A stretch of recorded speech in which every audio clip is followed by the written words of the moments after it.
Shabbat Shalom, family. First and foremost, I want to give reverence to the Most High. I want to thank Him for allowing me to be here before you, His people tonight. And then secondly, I want to start my prayers. I'm going to turn to the east. Hallelujah. Most High, I come before you asking your permission to come before you in prayer. To the Most High for all your mercy. To the Most High for all things that you have provided for us in this day. To the Most High for your Shabbat day, this day of rest, this holy day. We thank you, Most High, for keeping us covered throughout the week, for covering our families, O Most High, those who call upon your name and those who do not, O Most High. Continue to be with us, O Most High, and walk with us, O Most High. Carry us when we are weak, O Most High. O Most High, we thank you for allowing our children all over the world who know you and who are lights, O Most High, that you have brought through us to go to and fro and come home safely, O Most High. Continue to be with our seeds, and allowing them to know that they are lights, O Most High, that they walk in the name of you, O Most High. O Most High, I ask for a special prayer for the sick and those that are in the prison houses, O Most High, and I ask that you heal the sick and free the innocent if it's your will, O Most High. O Most High, I ask for a special prayer for all those in the four corners of the earth, O Most High, who are calling upon your name at this time, O Most High, on this Shabbat day. O Most High, I thank you for giving us the opportunity to build a community like Goshen, O Most High. I ask that you continue to be with our hands, O Most High, be with our minds, O Most High, be with our mouths as we speak and do the works of yours, O Most High, in building this community. I ask you, O Most High, that if we do anything incorrectly, that you correct us swiftly, O Most High. O Most High, I thank you for this opportunity to come before your people with words and lessons that you have put and commandments that you have placed before us, O Most High, through your servant Moshe, O Most High. Total Most High for all things and everything. Hallelujah, hallelujah, hallelujah.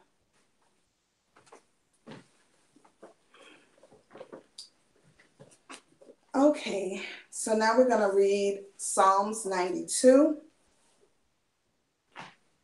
And we're going to read Psalms 125, and then we're going to go to Deuteronomy 4 through 15. Psalms 92, a song for the Shabbat. It is a good thing to give thanks to Elohim and to sing praises to your name, O Most High, to declare your kindness in the morning, and your trustworthiness in the night, on 10 strings and on the harp, to the sounding chords of the lyre. You have made me rejoice with your work, O Most High. I shout for joy at the works of your hands. O Elohim, how great are your works, your thoughts are very deep. A senseless man does not know, and a fool does not understand this.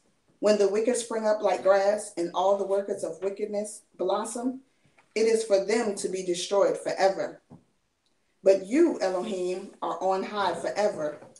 For lo, your enemies do perish. All the workers of wickedness are scattered. But you lift up my horn like a wild ox. I have been anointed with fresh oil, and my eyes look upon my enemies. My ears hear the evildoers who rise up against me. The righteous one flourishes like a palm tree. He grows like a cedar in Lebanon. Those who are planted in the house of Elohim flourish in the courts of our power. They still bear fruit in old age. They are fresh and green, to declare that Elohim is upright, my rock, and in him there is no unrighteousness. Hallelujah. Psalms 125. Those who trust in Elohim are like Mount Zion. It is not shaken, it remains forever. As the mountains surround Jerusalem, so Elohim surrounds his people now and forever. For the scepter of wickedness shall not rest, and on the land allotted to the righteous. lest the righteous stretch forth their hands to unrighteousness. Do good, O Elohim, to those who are good, and to those who are upright in their hearts. But those who turn aside to their crooked ways, Elohim shall lead them away. With the workers in wickedness, peace be upon Yisrael. Now we're going to go to Deuteronomy 6, verse 4 through 15.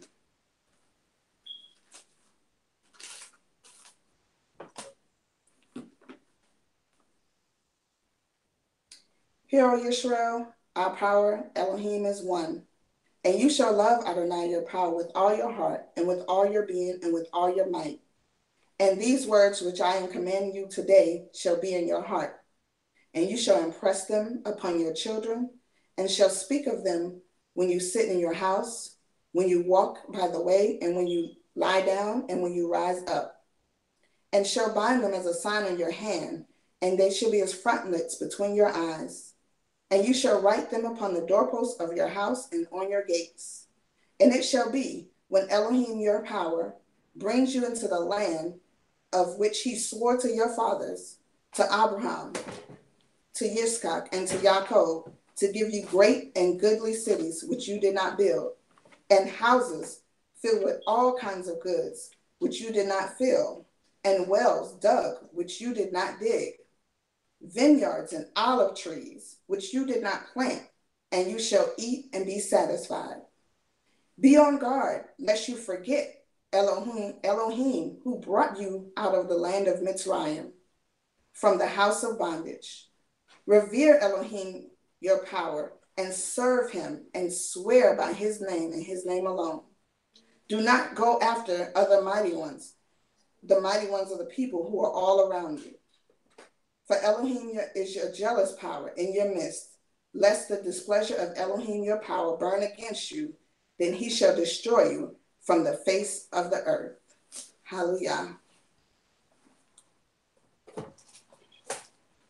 So first and foremost, I want to give respect to the founder and leader of Shema Yisrael, Nasi ben Zippor ben Zavulun. Second in command, Prince Nat ben Hanasi ben Zavulun, and Prince Nathanael ben Lewi, leader of SOG. I would also like to give reverence to my Ish, Prince Kezz ben Yisrael. Tonight, my lesson is going to be on a woman's worth and a woman's place. Bear with me. I'm nervous, as everyone, hopefully it's not too much. But before I begin, I also want to say welcome to everyone, and thank you to all the brothers and sisters who are listening, and bid you in the tongue of my forefathers, Shabbat Shalom. Shalom. Look him. First, I'm going to go into Genesis 2:21.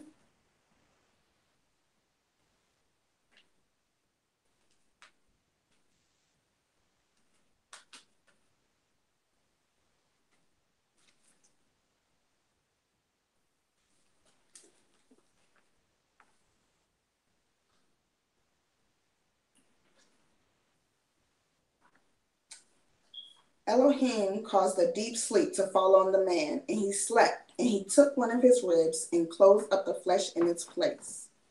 And the rib which Elohim had taken from the man, he made into a woman, and he brought her to the man. So I read that because I want to first recognize where the Most High put us as women.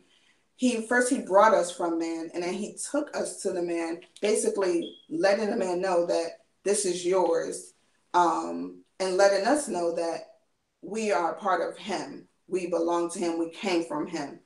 So I wanted to first, kind of make that, not make it clear, but at least go into how we were formed so that we can understand what our role is as women, and one of our purposes. So of course, he made us from man and gave us to man to be his helpmates. I'm going to go into Genesis 2:17. 2:16, I'm sorry. And Elohim commanded the man, saying, eat of every tree of the garden, but do not eat of the tree of the knowledge of good and evil. For in that day that you eat of it, you shall certainly die. So I wanted to bring that out because that was a commandment that the Most High gave to man. And when the Most High gave woman to man, we have to believe and we have to understand that man went over everything that the Most High told man to do, that he made sure that we knew as his woman, as his helpmate, not to do or to follow as well. So I wanted to talk about basically our punishment because of this one commandment that our foremother Eve basically went against. And she didn't go against it alone. She went against it, of course, with another element. And one thing that I believe is part of a lot of our issue as women is when we have a covering, whether it's a husband, a father, or a spiritual leader, we tend to step outside of that and go to another man for leadership, advice, guidance, when the Most High gave us to someone already. And when we come into a covenant with a husband or a spiritual leader, and even under our fathers, then that's our head. So when we step out of that, then we're breaking that commandment not that commandment, but we're breaking our bond with our covering, which will cause us to break the commandments that the Most High has set before us. So when I think about how Eve ate from the forbidden tree, and she ate because she was beguiled by another element, or the serpent, which in this case is not her ish, it's not her father, and it's not a spiritual leader. It's not the Most High telling her to do anything. That was our first grievance. And so our punishment came where now our desire is unto our man. When the Most High first gave it to us as a pleasurable thing, but once that was broken, it became a punishment. And so we have to realize that when you break these commandments, then the punishment comes, and the punishments are things that we do not expect to experience. So I was thinking about that, and I was thinking about how it makes complete sense in this day and time that not only is our desire unto our husband, but that it makes sense how, as women, I'm sorry, y'all.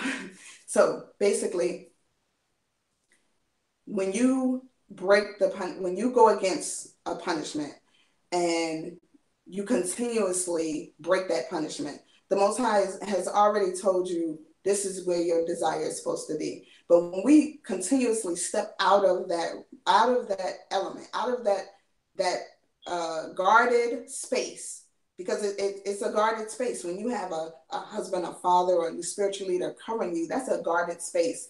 And the Most High puts you under that for a reason. So I think about how, like, children, when you punish them and they break the punishment becomes harsher and harsher. So I looked at how, as women now, because we have broken that covenant with our husbands, we ultimately are breaking that covenant with the Most High. And the Most High is punishing us by giving, how do I say it? By putting lust in our hearts, putting, and it is the lust of anybody and everybody. We're not using our right mind when we choosing mates nowadays. We're so lustful to have a man, and because we have broken our covenant with the Most High, we aren't even focused on what type of covering we're supposed to have. We're just saying, oh, he's a man, let me just go and become under him. And the greatest thing that we can do to ourselves is the worst thing that we can do to ourselves as women is attach ourselves to ungodly, unfaithful men of the Most High. A man can all day say he's an Israelite or he believes in the Creator, but if he's not carrying himself in a noble way, in a noble manner, if he's not praying daily, if he's not holding these conversations and teaching you from the Tanakh and allowing you to learn and ask questions and go deeper, and if he's not adhering to his family, taking care of his children, taking care of his wife or wives, if he's not being a man, then we're choosing incorrectly. But because we have that lust in us, because we broke our covenant with the Most High, then that's what's in front of us. We don't see further because our eyes are no longer open to see or to seek out a better partner for ourselves. And thus, majority of us women have, instead of these fabulous love stories, we're walking around talking about the tragedies of relationships, and that shouldn't be. So the first thing that we have to do as women is we have to humble ourselves, come before the Most High, in the humblest manner, on your knees, bowing to him and praying to him and asking him to forgive us for our lustfulness, forgive us for breaking the covenant, forgive us for stepping outside of our relationship with him and the relationship with the covering that he has placed with us, or he has placed us with, to find answers that we should be able to find within that realm. And once we do that, and the Most High will then open up those doors for us to find men who are noble, who are worthy of the type of woman that you are supposed to be, who is supposed to be a humble and virtuous woman. We look at, right now we look at our covering, we look at our husbands in the manner that we do because we're still fighting against what the Most High has already told us that we're supposed to, how we're supposed to be and who we're supposed to be. In this society, this westernized society, it is taught that we are supposed to be independent. We're supposed to be equal to our husbands. We're supposed to be able to, everything a man can do. And we have been also programmed and set up to where we are over our husbands in so many relationships because they have demeaned our men to the point of they can't get great jobs, or the jobs they get, even if they're financially helpful to the family, they offer the woman the better job so that she seems to be the breadwinner or the covering of her house. When whether you make more money than your husband or not, you're never the covering of your house. You're still under him. But because of this society and the way it lays out what's acceptable to the majority of people, then we fall into that zone of, well, I don't want to seem inferior to a man. But you're not inferior. The Most High didn't place you. He didn't say you were inferior. He told you exactly your role. And if we to go back unto him, he will show us exactly how we're supposed to be. So one thing we have to do, I mean, not one thing, but outside of going to the Most High and humbling ourselves, we have to erase this westernized mentality.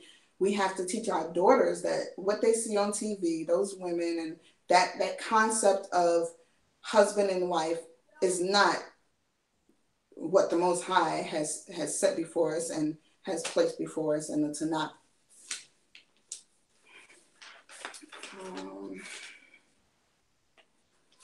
So, and it as I was preparing for this lesson, what came to mind was Proverbs 8:1 through 3. So I'm going to read that.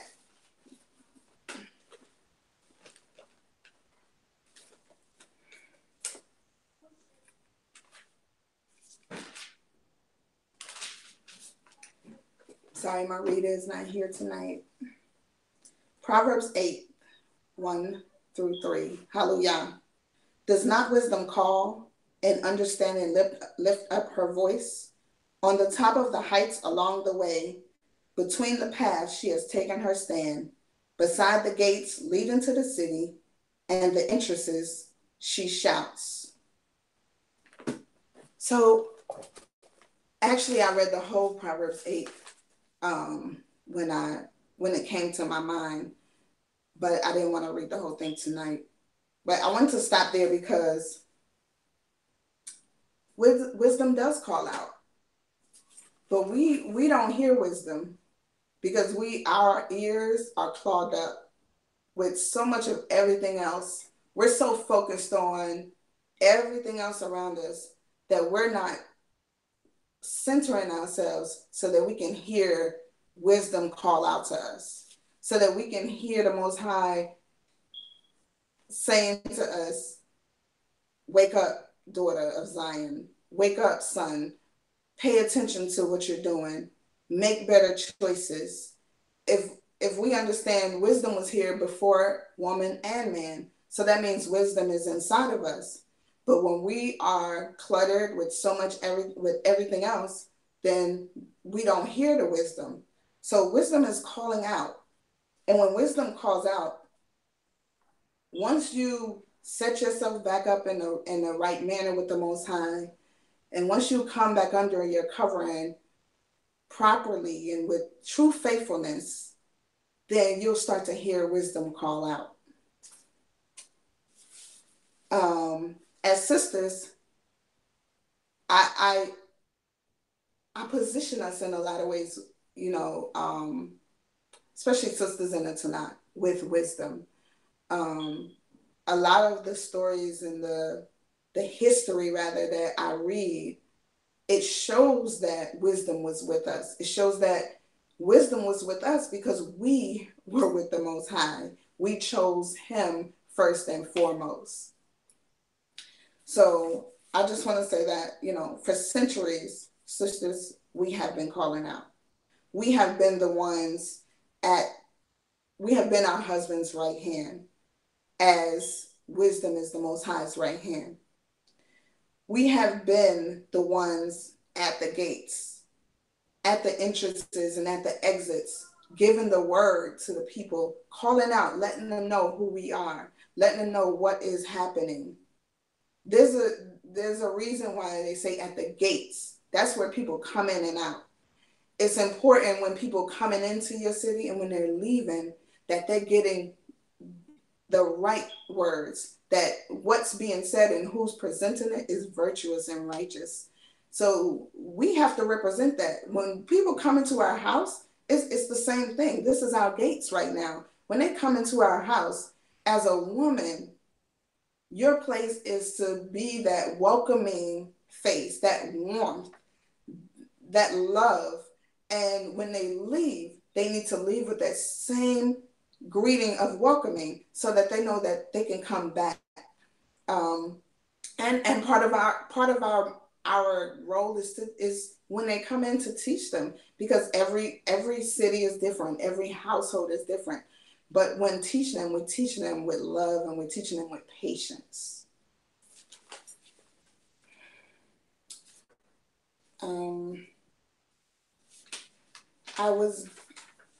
Next I'm going to kind of go into, I said a woman's worth in her place. So I want to go into how a couple of women, and it's not called out.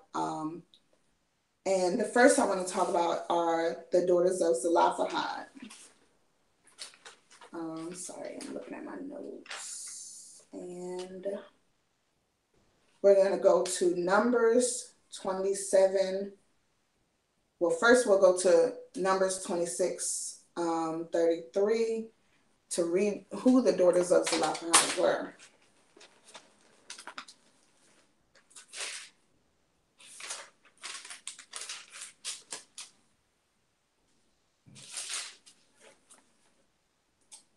And Zelophehad, son of Hepher, had no sons, but daughters. And the names of the daughters of Zelophehad were Mahlah, and Noah, Haglah, Milcah, and Tirzah. Now we'll go to Numbers 27, 1 through 8.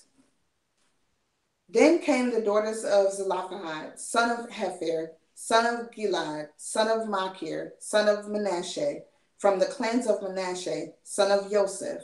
And these were the names of his daughters, once again, Mahlah, Noah, Haglah, Milcah, and Tirzah. And they stood before Moshe and before Eleazar the Kohen and before the leaders and all the congregation by the doorway of the tent of appointment, saying, Our father died in the wilderness, yet he was not in the company of those who were met together against Elohim in the company of Korah. But he died in his own sin, and he had no sons. Why should the name of our father be removed from among his clan because he had no son? Give us a possession among the brothers of our father. Moshe then brought their case before Elohim. And Elohim spoke to Moshe, saying, The daughters of Zelophehad speak what is right. You should certainly give them a possession of inheritance. I'm sorry, y'all. Let me read that again. And Elohim spoke to Moshe, saying, The daughters of Zelophehad speak what is right. You should certainly give them a possession of inheritance among their father's brothers, and cause the inheritance of their father to pass to them. And speak to the children of Yisrael, saying, When a man dies and has no son, then you shall cause his inheritance to pass to his daughter. So when I read that, of course I've heard this story many times. Sometimes when you read it over, it shows you different meanings. You know, it's like every time you read something, you see something new.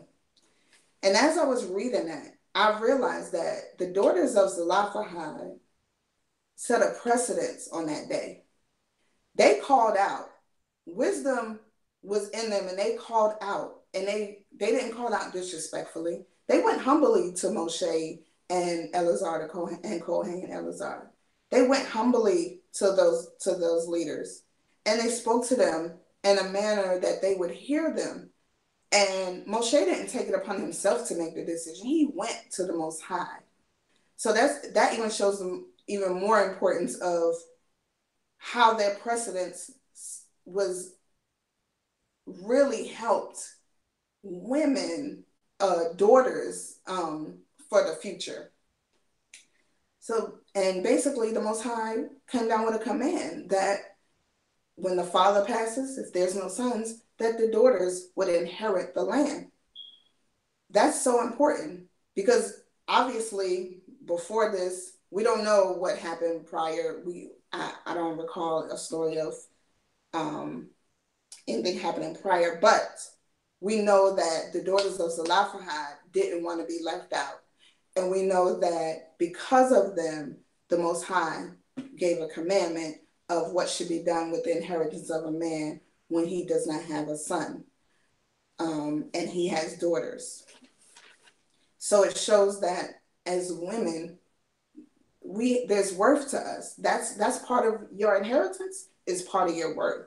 Land, carrying on your father's name, that's your worth.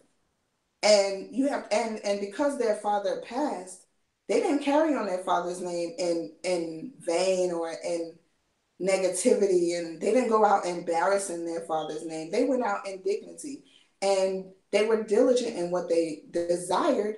And because they came respectfully and they came righteously unto Moshe, the Most High sees how we come, and the Most High acknowledges everything that we do. So he saw this, and then when Moshe came to him and in his manner, he was able to make this commandment.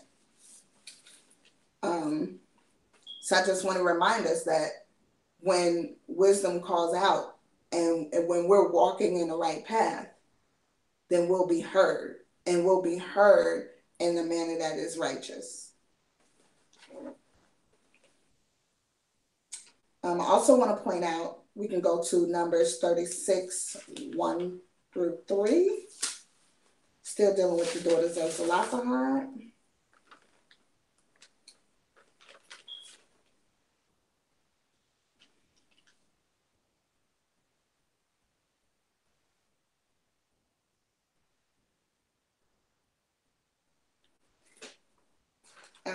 And the heads of the fathers of the clans of the children of Gilad, son of Machir, son of Manasseh, of the clans of the sons of Joseph, came near and spoke before Moshe and before the leaders, the heads of the fathers and the children of Yisrael, and said, Elohim commanded my master to give the land as an inheritance by lot to the children of Yisrael, and my master was commanded by Elohim to give the inheritance of our brother Zelophehad to his daughters. And it goes on to talk about, if they marry outside of their tribe, that land no longer stays in the inheritance of Zelophehad or Manasseh, the tribe of Manasseh. So it's important also that we adhere to not just the commandment of, okay, the daughters get the land, but we have to look deeper in, how do we retain our inheritance? We don't just, okay, we have this, we have our inheritance land, let's go out and just do whatever we want. The Most High clearly states there are rules to this. There's an understanding that if I inherit my father's worth, or his land, or whatever, his money, whatever, that once I marry unto any man, but once I marry into a tribe that is not of my father, that land no longer belongs to my father's tribe. So the Most High talks about that in the whole chapter of 36. But one thing he says is, let them marry who is good in their eyes, but let them marry only within the clan of their father's tribe. And the importance of that is because when you marry into your father's tribe, then that inheritance stays in that tribe for generations to come. So we have to be very mindful, sisters, when we are inherited with something that our fathers have left for us, how we go about choosing our mate, because we could easily lose it if, Most High willing, we're marrying and we're staying married. But if we marry and we get a divorce, then that inheritance goes to that man. But if we marry and we stay within our tribe, then that inheritance stays within our tribe, so that our children will inherit from our tribe and our father. So, but that's all I had to read about the daughters of Zelophehad. Next, I don't have my apocrypha with me, but I wanted to talk about Judith, who was not just a beautiful woman on the outside, but her inside, her inner beauty was so profound and was so noticeable by everyone. One thing about Judith is she was a widow, but as a widow, she didn't go out and just squander herself. She stayed humble to the Most High. She stayed loyal to Him. And she did that through prayer and through charity. Like she was an Eshet. When we think about, a lot of times people think about you can only be Eshet if you're married. No, Eshet is just a virtuous woman, one who carries herself with dignity, pride, self-love, self-care, whether she is married or have a covering or not. Like our covering first and foremost is the Most High. But when we go and have our husbands or our fathers and our spiritual leaders, then we are placing ourselves under the covering of a physical being of a man. So we have to remember whether we have that physical covering, the Most High is our covering. And we have to remain in the manner that He desires us to be. So Judith, one thing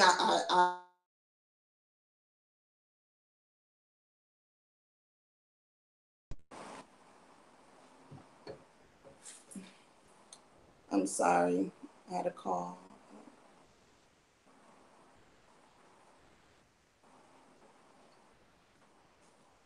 I don't know how to get the camera back on me.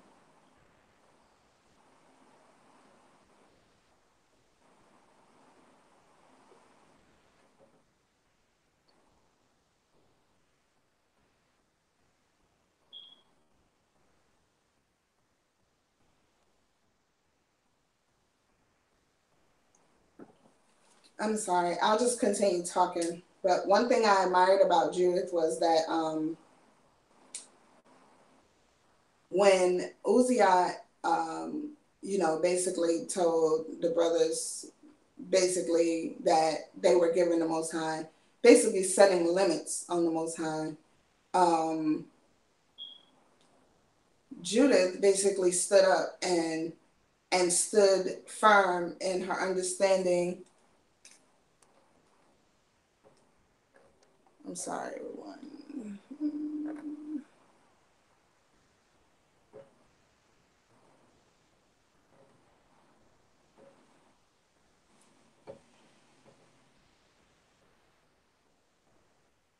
Okay. Sleek out for that. I had a call and I'm very apologize for that. One thing I admired about Judith was she stood firm in her reverence to the Most High. She did not allow herself just being a woman to not speak for the Most High.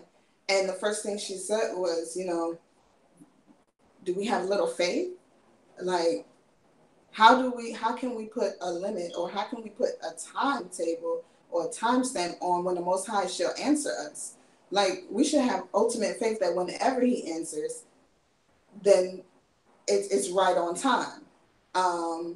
And like, once again, she didn't go to the leaders or the elders in any disrespectful manner. She went with the understanding that the Most High was with her. And not only did she speak to them on that manner, but she had a plan, that she wanted to share with them on how to defeat the enemy. And once again, that's wisdom calling out. That's a woman standing firm, but using her relationship with the Most High to gain understanding and for them to have a listening ear. So, and how she defeated this enemy also shows the power of a woman. He was so blinded by her beauty that he didn't even think or second guess her mission. and or even think anything negative of her coming around. And the fact that she, you know, she was able to go forth and carry this out. And you didn't read where she had a second thought or a fear, because she knew that the Most High was with her. She knew that she had complete faith in the Most High in this plan. And not just her, she had her maid with her, another woman. And that shows you the strength. It's two of them. And they went in and they were humble, and they carried out the mission. And she was able to decapitate this enemy and bring him back to Uzziah. And she did it all with grace and faith of the Most High. Those are the only two women that I'm going to go deep into talking about. I mean, I had a whole bunch, but I didn't want to carry it on all night. But I just wanted to really talk about how, you know, first and foremost, we have to stay diligent in our prayers and in our works and in our faith in the Creator. He is our ultimate covering. Next comes our husband, our fathers, or our spiritual leaders. Many women, you know, when we're not married, as single women, we tend to think we don't have a covering. But if you're under the leadership of any camp, then that's your covering. And that guidance is so important. If you're not under a camp, but you have a father, that father's guidance, if he's a righteous father, then that's important to have. Many of us, like I said earlier, we're so comfortable with this westernized concept of being independent that we throw away our covering, and we wonder why we're out here just lusting after everything and everybody and lost, because we have no one is guiding us. Because when we threw away our covering, we threw away our faith in the Most High, we basically said, we're out here, we're doing our thing. You know, I'm an independent woman. It's a woman's world. And it's not. Like, a lot of those concepts, it's fun to say and, you know, and to sing those songs. But in reality, that's not who we are. As women or daughters of the Most High, that's not who we are. We don't run the world. We have a place in the world. It can be seen that in the Tanakh, the Most High definitely had a plan for us women, you know, because many of us helped to build the nation and save the nation in so many different manners. I mean, we have women like Esther, Abigail, Prophetess Deborah, Sarah, Hannah, Ruth. We have so many women in the Tanakh that have shown us, women of today, how in the manner of how we should walk. But once again, we're caught up in, we want to be like Nicki Minaj and I can't even think of all them, Cardi B and whoever else out there. And they're not teaching us, they're teaching us the exact opposite of what our foremothers have taught us. And in order for us to come back to being who we are, to let go of that lustfulness altogether, we have to submit ourselves willingly to the Most High. He always says he wants a willing heart.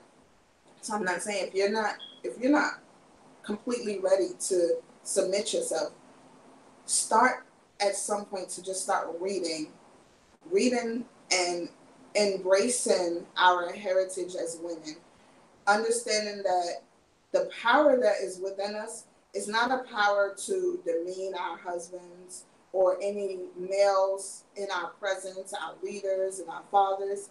It's a power that the Most High put in us so that we can be righteous and virtuous helpmates, daughters, and servants unto Him.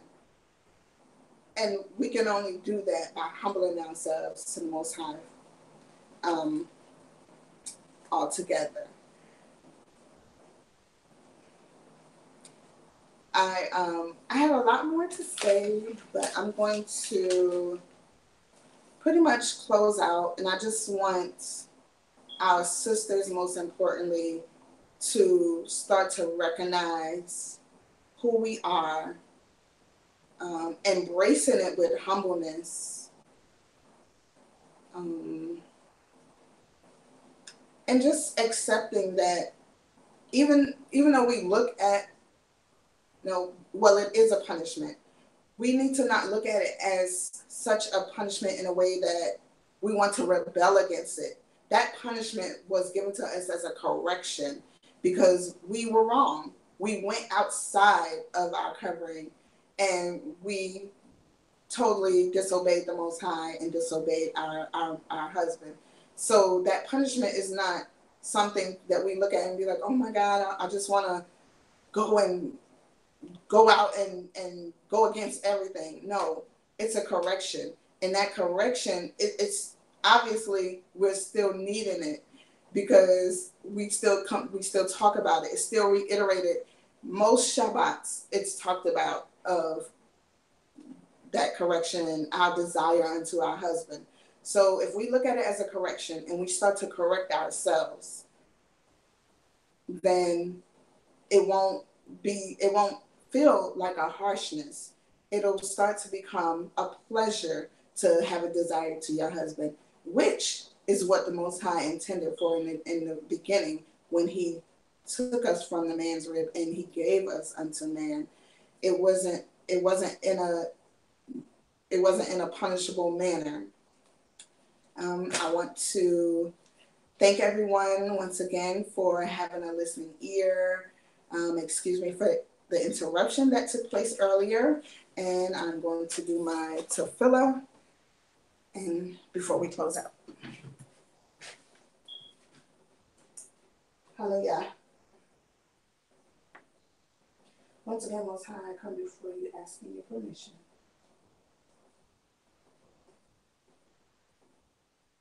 to the Most High for allowing me to come before your people with words of wisdom, encouragement, love. I pray that the words that I've said tonight have not fallen on deaf ears.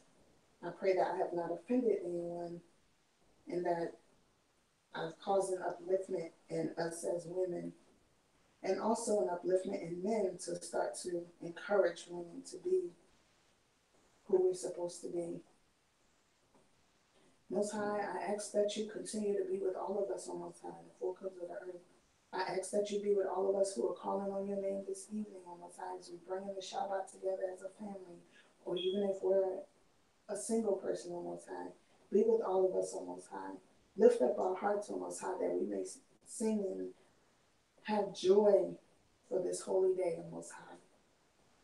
On Most High, thank you for the rain that I hear outside of Most High. It's such a calming element of Most High. I thank you for all things that you have provided for myself and my family, O Most High. I ask that you continue to be with all of your Yisrael on this day and every day. Hallelujah, hallelujah, hallelujah. Shabbat shalom, family.